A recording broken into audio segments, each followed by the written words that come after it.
The Iran regime has never been more isolated. China, Russia, and the neighboring countries of Iran are not willing to engage in support for the Iranian regime precisely because they also took very decisive actions once the International Atomic Energy Agency published the resolution against Iran. Iran has never been able to shut down the Strait of Hormuz. That the Strait of Hormuz traffic is going fundamentally to Asia, 70% to China and the neighboring countries. 90% of Iran's exports, oil exports, are bought by China. VLCC freight charges are rising, but they're basically bouncing from very low levels. On the one hand, oil prices are reacting in a much more benign way than many expected because OPEC supply is ample, because the US supply is very elevated, and at the same time, the risk of higher cost of freights is there, but is not as aggressive as many people expected. OPEC Plus decided to conduct the largest increase in oil production when the resolution against Iran was published by the International Atomic Energy Organization.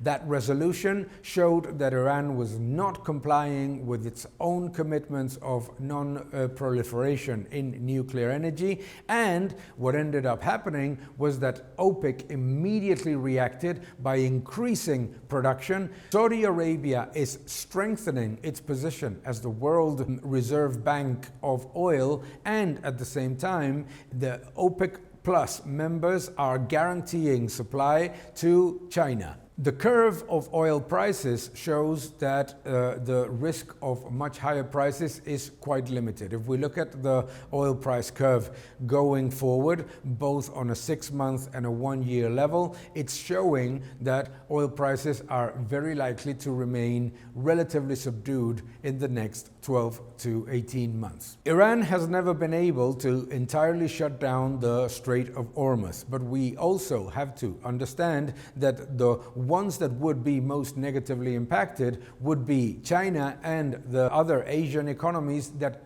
are currently some of the very few trading partners of Iran. It would be shooting themselves in the foot to shut down the strait and at the same time to conduct a policy that is going to be negative for China. That's why OPEC Plus decided to increase production. If OPEC Plus is showing China that it's going to guarantee supply no matter what happens with Iranian production. Oil prices have barely risen year to date, and that is a positive because it's showing the geopolitical risk premium has been added to the price, but not as aggressive as some expected. Furthermore, what's really important is that gold prices and silver prices are soaring, because what's really happening globally is that all of the different countries that have historically purchased sovereign debt for their balance sheet of their central banks are now preferring gold. Gold is now the second most important reserve asset in central banks.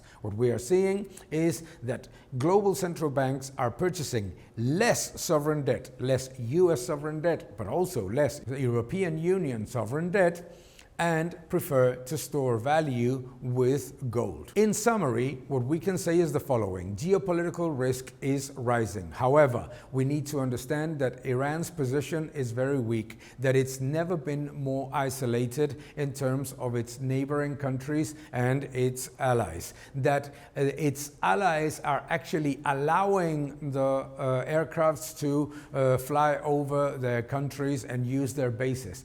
Furthermore, their allies are increasing production to offset any impact from Iranian production. Additionally, Iran has never been able to entirely shut down the Strait of Hormuz. That doesn't mean that geopolitical risk is not going to rise, but what we really need to continue to pay attention is to monetary destruction, and that is what gold is showing. Gold is showing that it is the leading asset in central banks to provide some stability, while oil is basically showing that it's getting a little bit of risk premium, but continues to be down in the last 12 months. Keep defending freedom. Thank you for watching this video. Please subscribe to my channel, like my videos, leave your comments below, and keep defending freedom. Thank you very much.